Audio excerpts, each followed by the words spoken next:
Assalamualaikum warahmatullahi wabarakatuh. Alhamdulillah wassalatu wassalamu ala Rasulillah wa ala alihi wa sahbihi wa mawalah la haula wala quwata illa billah ma ba'du. Alhamdulillah, puji syukur kehadirat Allah kita panjatkan atas limpahan karunia nikmat iman Islam sehingga pada kesempatan kali ini saya bisa menyampaikan perkuliahan secara daring untuk mata kuliah sejarah peradaban Islam. Teman-teman mahasiswa yang berbahagia, setelah minggu kemarin kita sudah bertemu yang pertama secara daring juga untuk perkuliahan awal, pengantar perkuliahan. Sudah saya sampaikan terkait dengan kontrak perkuliahan kita, juga rencana pembelajaran selama semester terkait dengan pokok-pokok bahasan yang akan kita pelajari bersama, yang akan kita diskusikan bersama. Baiklah, untuk pertemuan kali ini saya akan menyampaikan materi yang pertama terkait dengan konsep sejarah peradaban Islam. Ya, jadi saya akan menyampaikan terkait dengan apa itu pengertian dari sejarah itu sendiri, kemudian pengertian dari peradaban, dan sejarah peradaban Islam dan unsur-unsur yang ada dalam sejarah peradaban Islam, termasuk periodisasi ya sejarah peradaban Islam.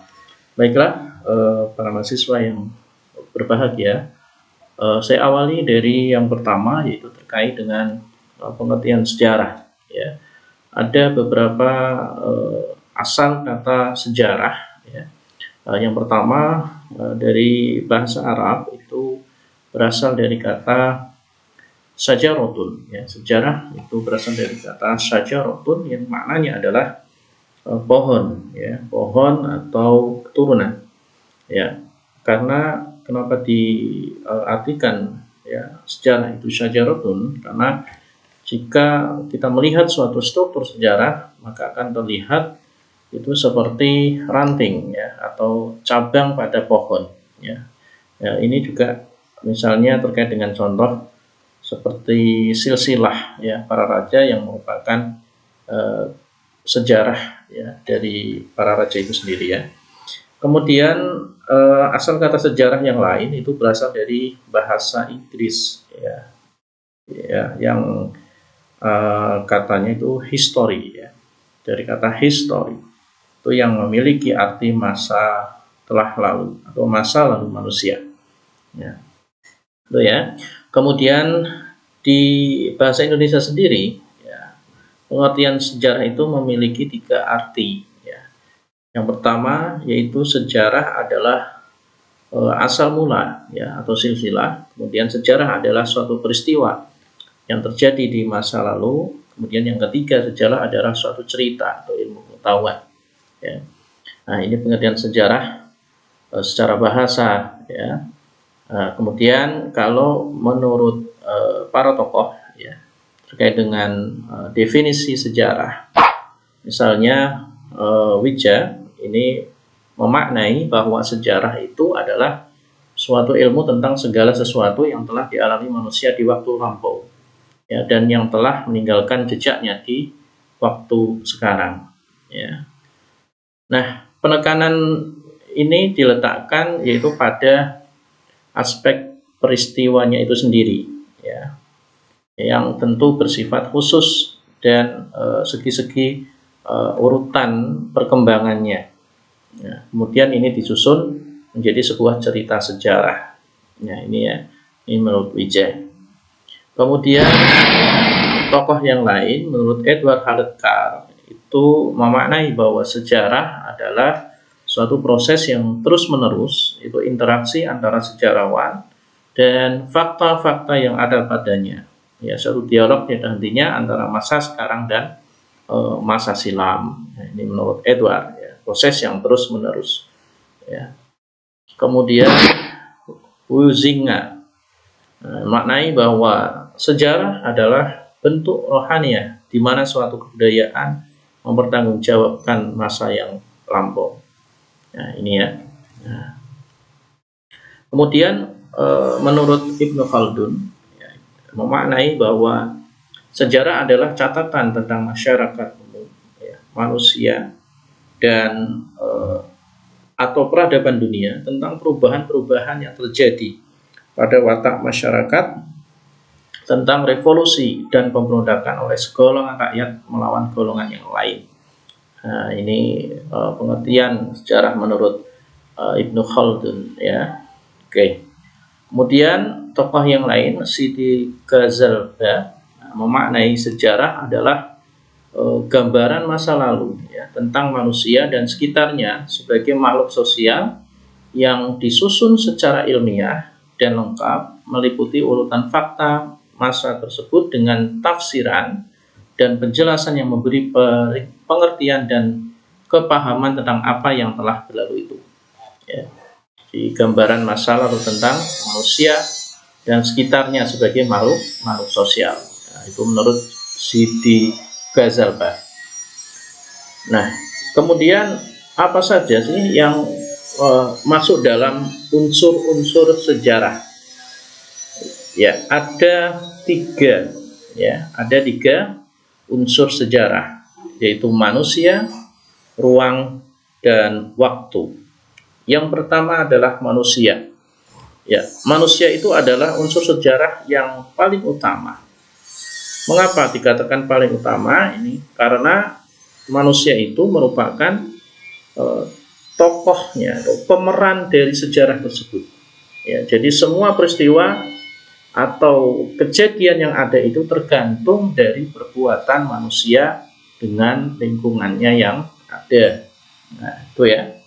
Nah, kemudian unsur ruang. Nah, ruang juga sangat berperan penting dalam sejarah. Ya. Unsur ruang ini merupakan tempat terjadinya suatu peristiwa atau kejadian sejarah, yang hal tersebut akan menjadi sumber-sumber sejarah, ya, ruang. Nah, ini juga sangat berperan penting, ya, dalam sejarah. Kemudian unsur yang ketiga itu adanya waktu. Nah, peranan waktu dalam sejarah juga tidak kalah pentingnya, karena dalam suatu kajian sejarah atau penelitian sejarah, itu waktu berperan sebagai sifat yang kronologis, ya, sehingga menyebabkan hal ini juga bisa disebut sebagai konsep periodisasi. Ya, ini waktu, ya. Jadi waktu juga punya peranan yang penting juga, ya, dalam unsur sejarah. Ya, baik, karena itu tiga-tiganya ini merupakan bagian dari sebuah sejarah, ya. Maksudnya unsur-unsur dari sejarah itu harus meliputi ada manusianya, ada ruang, ada waktu. Ya, itu. Baik. Ya, ini ya. Ada tiga komponen dasar sejarah. Kalau tadi unsur-unsur sejarah, sekarang tiga komponen dasar sejarah, yaitu sejarah sebagai sebuah peristiwa, history as event, ya. Kemudian sejarah sebagai cerita atau kisah, history as narrative. Kemudian sejarah sebagai ilmu, history as science. Ya. Oke. Nah, yang pertama terkait dengan sejarah sebagai peristiwa. Ya, jadi sejarah itu merupakan peristiwa, kejadian, kenyataan, dan aktualisasi masa lampau yang menyangkut kehidupan manusia. Jadi sejarah sebagai sebuah peristiwa, karena sejarah itu ya peristiwa, kejadian, kenyataan, dan aktualisasi masa lampau yang menyangkut kehidupan manusia. Kemudian sejarah itu sebagai rerum gestae, yang berarti peristiwa yang benar-benar terjadi, aktualitas, ya.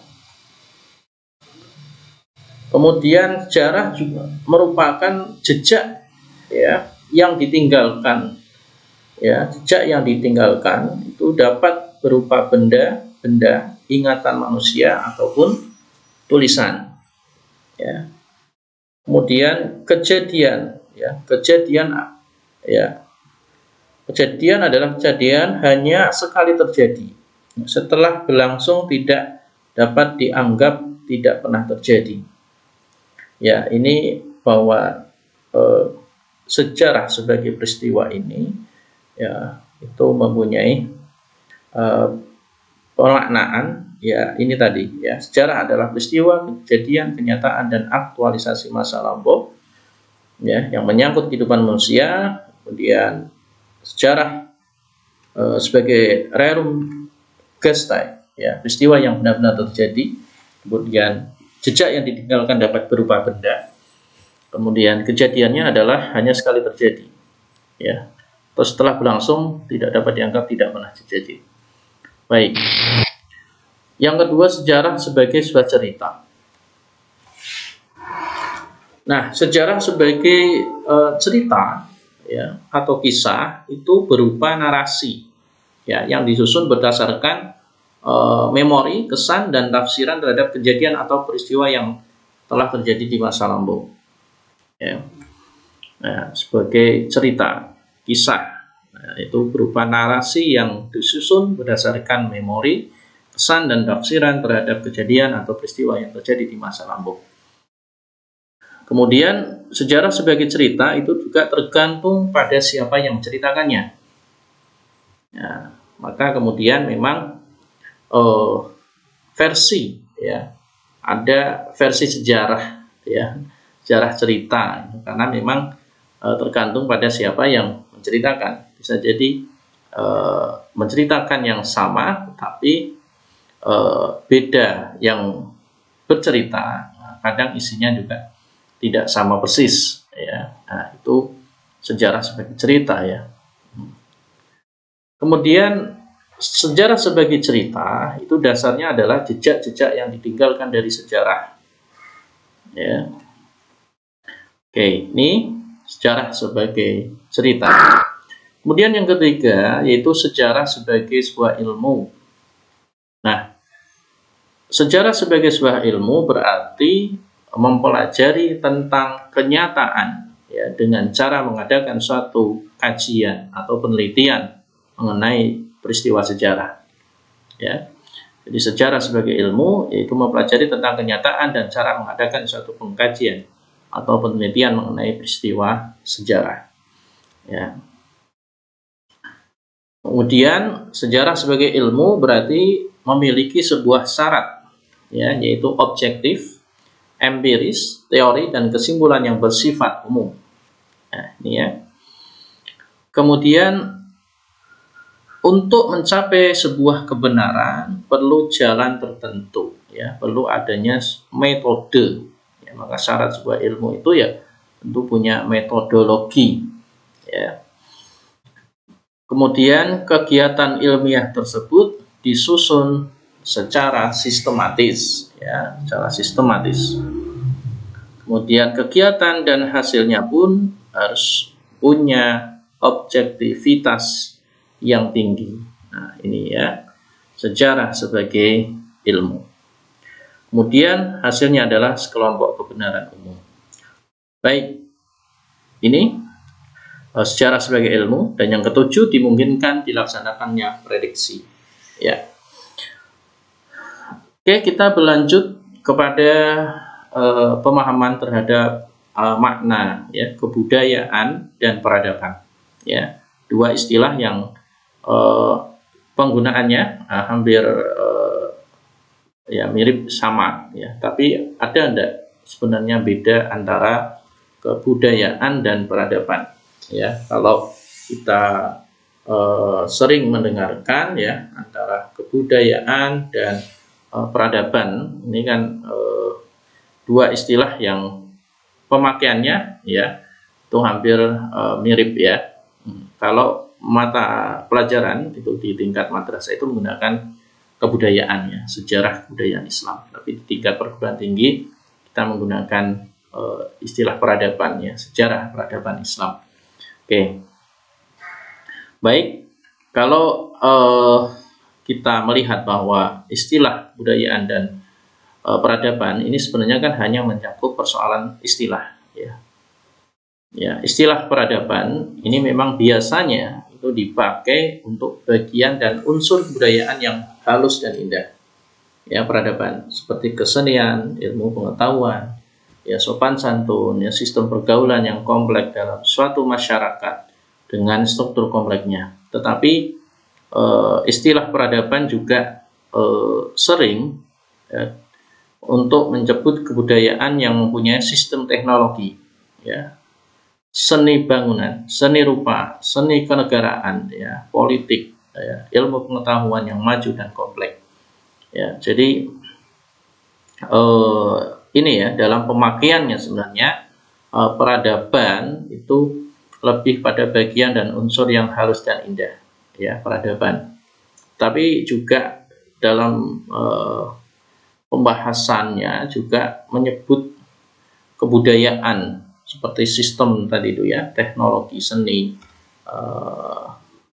politik, ya, ekonomi dan yang lainnya, ilmu pengetahuan, ya, termasuk mata kuliah kita dengan peradaban itu tidak hanya melihat pada sisi-sisi unsur kebudayaan yang halus dan indah saja, ya, terkait dengan ilmu pengetahuan kesenian, tapi juga pada sistem kebudayaan yang lain seperti sistem politik, ya, sistem politik, sistem kenegaraan, ya, teknologinya, ya, itu juga kita nanti diskusikan, bahas dalam pertemuan-pertemuan selanjutnya sesuai dengan pokok bahasannya, ya.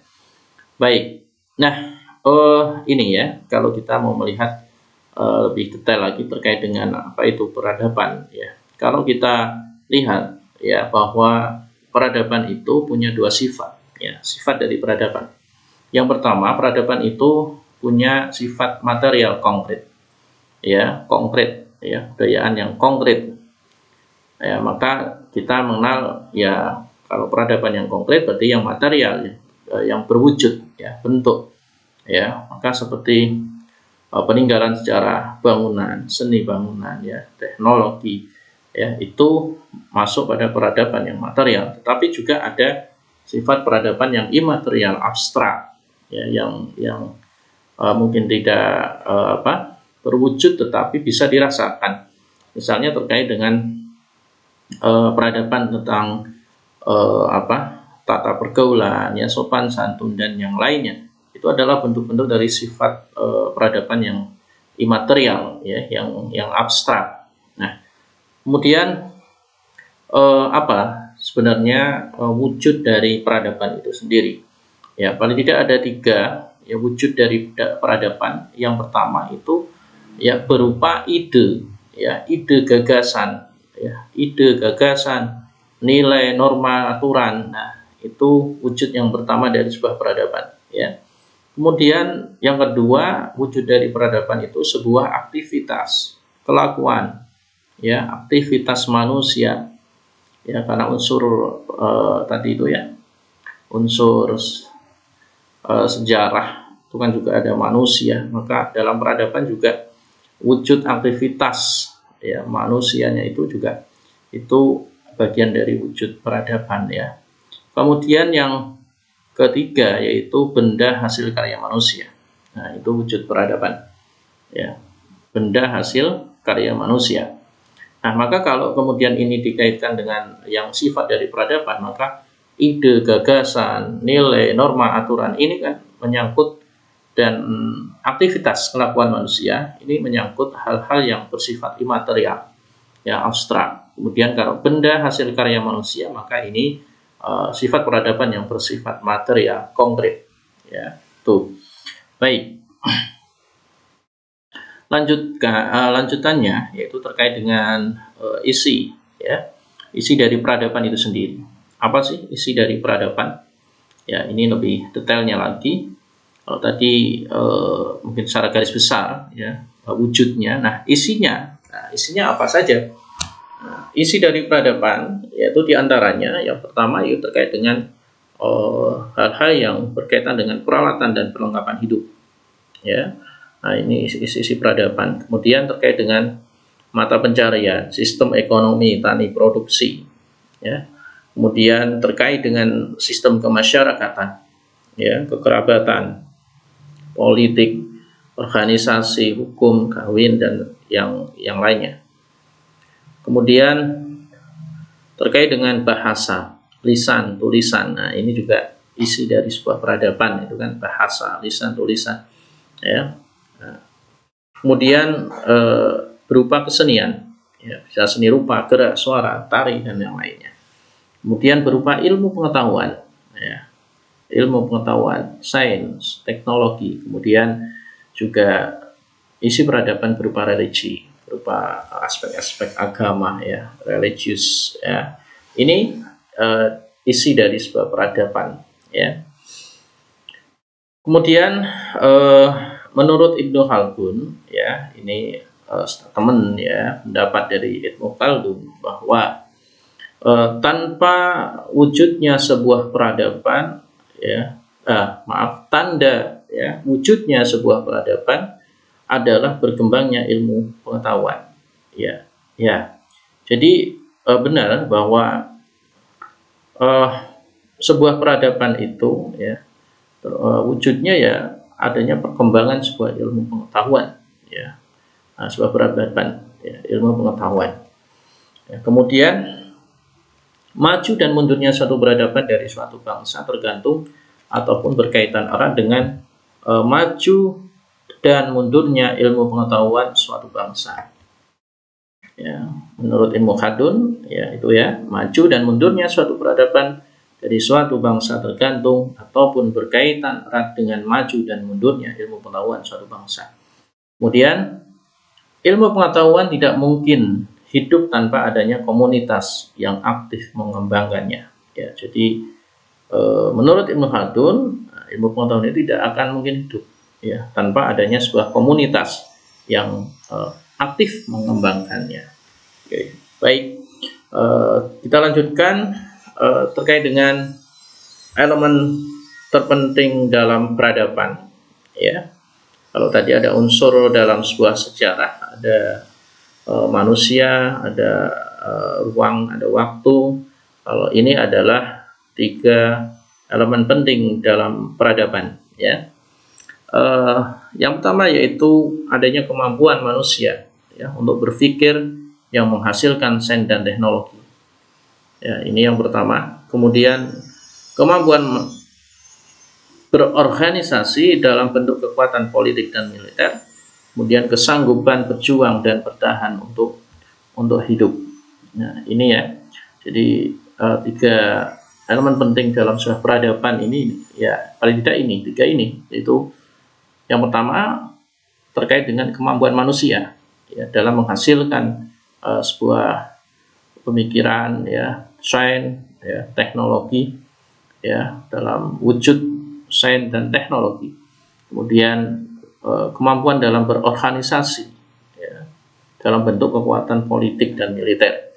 Ya, maka nanti kita juga akan melihat banyak sejarah peradaban Islam terkait dengan masa-masa periodisasi, ya, terkait dengan daulah-daulah yang ada kemunculan, ya, dari setelah Khulafaur Rasyidin sampai nanti berakhirnya, ya, kekuatan politik militer daulah yang muncul, ya.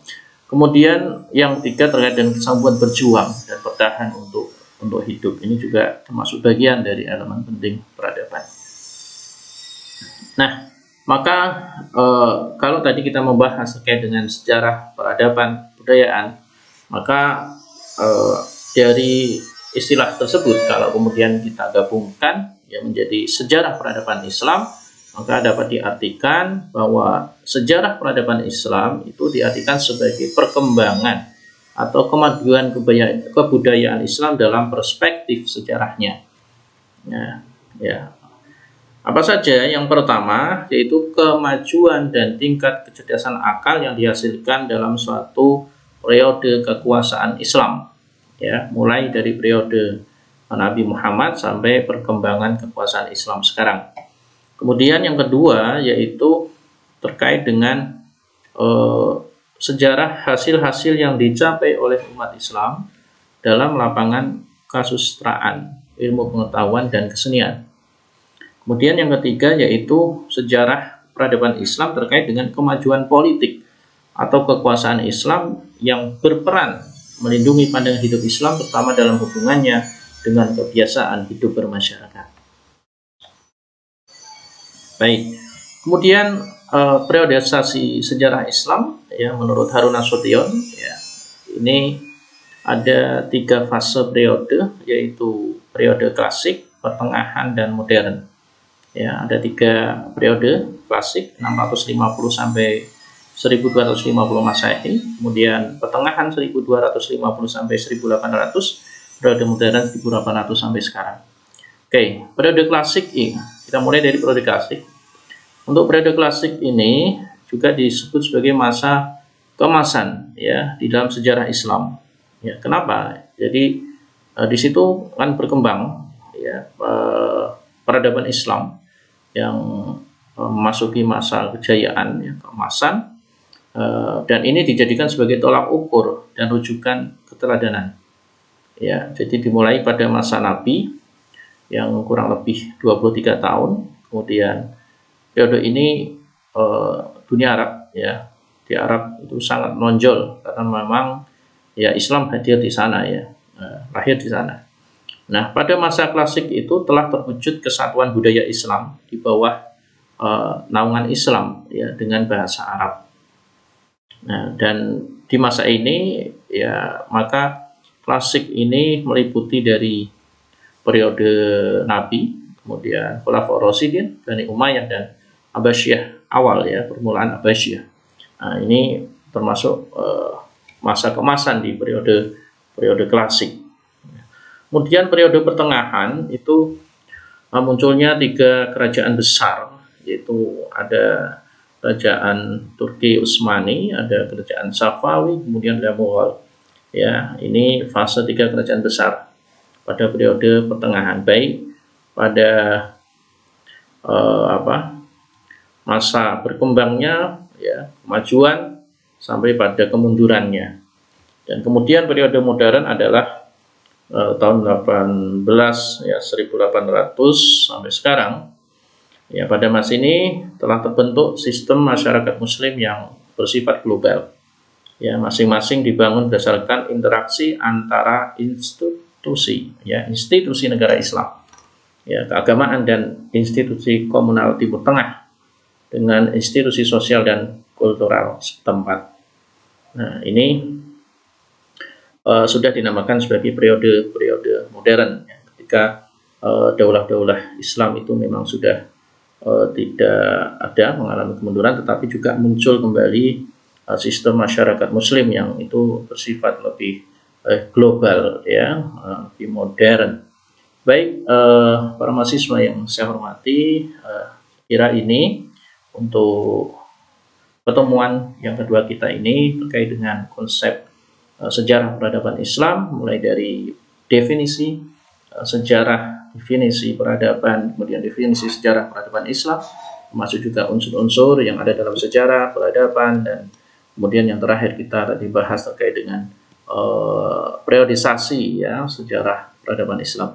Saya kira demikian untuk perkuliahan secara daring yang bisa saya sampaikan. Mungkin kurang banyak ya materi yang dapat saya sampaikan. Nanti teman-teman bisa membaca ya, referensi-referensi lebih berdetail terkait dengan konsep dasar peradaban, sejarah peradaban Islam. Baik, sampai ketemu kembali untuk pertemuan yang selanjutnya. Mudah-mudahan kita semua tetap diberikan kesehatan, diberikan lindungan dan ridho Allah Subhanahu wa taala. Amin ya rabbal alamin. Kurang lebihnya mohon maaf. Saya akhiri. Assalamualaikum warahmatullahi wabarakatuh.